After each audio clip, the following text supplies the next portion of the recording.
আমার ছেলে রাসেলকে যেমনে মারছে আমি খুনি রাহুলকে ঠিক ওইভাবেই মারম। স্যার, রাহুলকে ফাঁসি আমার সামনে দিয়েন, তাহলে আমার কলিজা ঠান্ডা হইব। পুলিশ সুপারকে কাছে পেয়ে এমন আকুতি করেন নিহত রাসেলের মা। গত 22 ফেব্রুয়ারি রায়পুর ৮ নং দক্ষিণ চরবংশী ইউনিয়নের চরকাছিয়া মিয়ার হাটের পার্শ্ববর্তী রাহুল ঘাটে আধিপত্য বিস্তারকে কেন্দ্র করে দুই গ্রুপের সংঘর্ষে রাসেল নামে এক কিশোর নিহত হয়। আজ শনিবার সকাল 11টার সময় ঘটনাস্থল পরিদর্শন করেন লক্ষ্মীপুর পুলিশ সুপার মাহফুজ্জামান আশরাফ। এ সময় আবেগ আপ্লুত হয়ে পড়েন রাসেলের পরিবার। ছেলের সুখে উন্মাদের অনর্গল কথাগুলো বলতে থাকে রাসেলের মা। অন্যদিকে প্রায় মানসিক ভারসাম্য হারানোর মতো অবস্থা রাসেলের বাবার। একটি কথাই শুধু বলছে, আমার রাসেলকে ছুরি মারছে। এই ঘটনায় 6 জনের নামে মামলায় ইতিমধ্যেই 5 জনকে গ্রেপ্তার করেছে পুলিশ। সঠিক তদন্তের মাধ্যমে দোষীদের সর্বোচ্চ শাস্তি নিশ্চিত করবেন বলে জানিয়েছেন পুলিশ সুপার।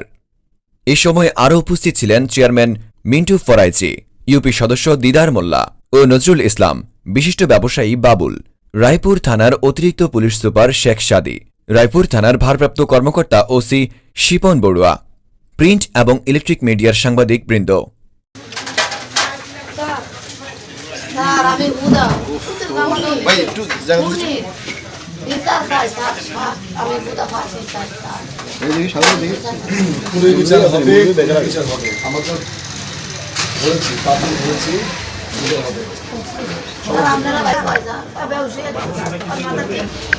এখন দেখতে হবে যে স্টেপ করেছে কি আপনাদের মামলার বিচার আদালতে হবে, মামলার রায় হবে সাক্ষ্য প্রমাণে। সাক্ষ্য প্রমাণ ঠিক মতো করতে পারলে মায়ের যে আত্মনাদ তা বাস্তবায়ন হবে। তদন্ত শুনে আমি আসছি, রক্ষা করার চেষ্টা করছি। পরবর্তী আইন শৃঙ্খলার অনেক অফিসার সহ এসে আমরা অনেক কষ্টে শিশুদেরকে তুলে দিয়েছি, পুলিশ তাদেরকে নিয়ে গেছে। একটা মুক্তি নামের আতঙ্ক, তার নাম শুনলে যেটা বোঝা যাচ্ছে।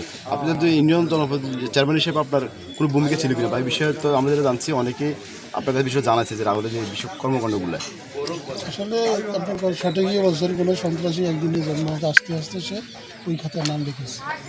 আমার এখন আওয়ামী লীগের জয়েন্ট সেক্রেটারি, তো আসলে সেই বৃহত্তর সংগঠন কোটি জনগণের অংশগ্রহণ এই জায়গায় আছে। কে কখন কীভাবে কোথায় সন্ত্রাসী কর্মকাণ্ডে লিপ্ত হয় সেটা তো একদিনে বলা যাবে না। সঠিক আমি আওয়ামী লীগ মনে চেয়ারম্যান, নৌকাবর্গের চেয়ারম্যান, আওয়ামী লীগের লোকজন আমার নির্বাচন করছে। মানে হাতাহাতি হয়নি, মানে হাতাহাতির মতোই কথা কাটাকাটি হয়েছে। আর পরে দিয়ে নতুন নম্বরের বড় ভাই বাবুল ব্যাপারে তার পরদিন সকালবেলা আইসা ফারুক কারিয়ে জিজ্ঞাসা করতে যে তুমি আমাদের গানের সাথে আচরণ করলে কেন। এই এক কথা দুই কথা কাটাকাটি করার পরে দিয়া ফারুক কারি রাহুলকে ফোন দিচ্ছে। তখন রাহুল তার লোকজন নিয়ে 4টা গুন্ডা নিয়ে তার লোকজন নিয়ে আইছে। আসার পরে দিয়ে আমরা দোকানপাট বন্ধ করে ওই বাবুল সহ আমরা ওদিকে গেছি, দৌড়া বাড়িতে গেছি। বাড়িতে যাওয়ার পরে যখন চতুর্দিকে খবর হয়েছে সেরকম এরকম বাবুল ভাইকে দৌড়ানি দিচ্ছে রাহুল নেয়, তখন বাড়ির লোকজন সব একত্র হয়ে জড়ো হয়ে আইসা এখানে মানে তখন রাহুলের সামনাসামনি এই আর কি মারামারি।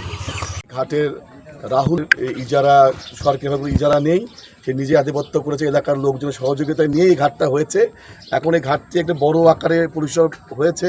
ঘাটের নৌকা ভেড়া নিয়ে, ঘাটের মাছের দর নিয়ে বা এইসব নিয়ে একটা দ্বন্দ্ব সৃষ্টি হয়েছে, দ্বন্দ্ব সংঘটিত হলো। তো যে ছেলেটি মারা গেছে পরে তার জীবনটা চলে গেল। আমরা এটি আইনগত ব্যবস্থা নিয়েছি, আমরা তাৎক্ষণিকভাবেই মামলা রেকর্ড করেছি। আমরা 5 জন আসামি গ্রেপ্তার করেছি, 6 জনকে আসামি করে মামলা দিয়েছে। প্রতি সদস্য তাৎক্ষণিকভাবে এসেই ঘটনাটি নিয়ন্ত্রণ নিয়েছে, যার কারণে আর কোনো অনাকাঙ্ক্ষিত ঘটনা ঘটেনি। আমরা আসামিকে রিমান্ড চেয়েছি, আমরা রিমান্ড যদি পেয়ে যাই আমরা তার মাধ্যমে আরও জানতে পারবো যে বিষয়টা কী।